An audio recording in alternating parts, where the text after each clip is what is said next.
ආයුබෝවන්. ඔන්න මං අද මගේ සුදු පුතා කන්න ආසම විදිහේ පැස්ටා එකක් හදනවා. මුලින්ම මම පැස්ටා එක තම්බ ගන්න වතුර එකක් ලිපේ තියා ගන්නවා.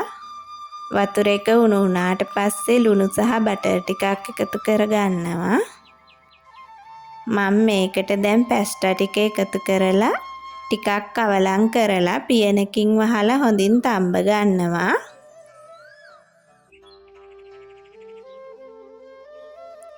දැන් පෑන් එකකට බටර් ටිකක් එකතු කරලා බටර් ටික රත් වෙද්දි සුදු ලූණු ටිකක් එකතු කර ගන්නවා. සුදු ලූණු ටික බැදුනට පස්සේ ලූණු, කැරට්, ගෝවා ටිකක් එකතු කරලා කවලම් කර ගන්නවා.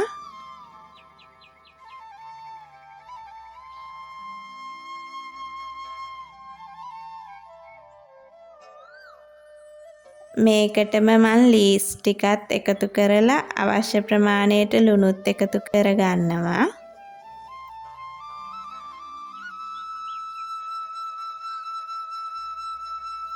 දැන් එළවලු ටික තෙලේ හොඳට තම්බගෙන තියෙන්නේ. මම මේක ලිපෙන් අයින් කර ගන්නවා. මං පැස්ටා එකට සෝස් එකක් හදා ගන්නවා. මේකට මම ෆ්‍රෙෂ් මිල්ක් වලට කෝර්න්ෆ්ලවර් ටිකක් එකතු කරලා පෑන් එකට එකතු කර ගන්නවා.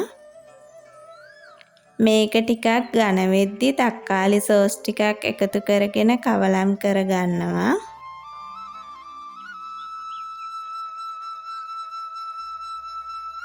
කලින් තෙම්පරාදු කරගත්ත එළවලු ටිකත් එකතු කරගෙන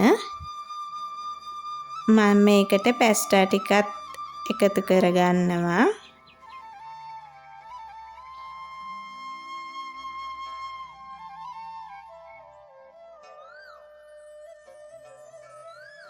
මේ ටික හොඳින් කවලම් කරලා ගම්මිරිස් කුඩු, කෑලි මිරිස්, ලීක්ස් කොළ ටිකකුත් එකතු කර ගන්නවා.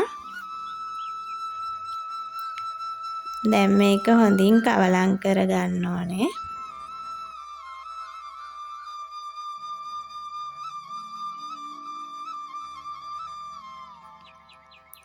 දැන් පැස්ටා එක හැදිලා තියෙන්නේ. මම දැන් මේක ලිපෙන් බා ගන්නවා. මම පැස්ටා එක අද මේ විදියට තමයි පිළිගන්වන්නේ. මේ වගේ තවත් වීඩියෝ එකකින් නැවත හමු වෙමු.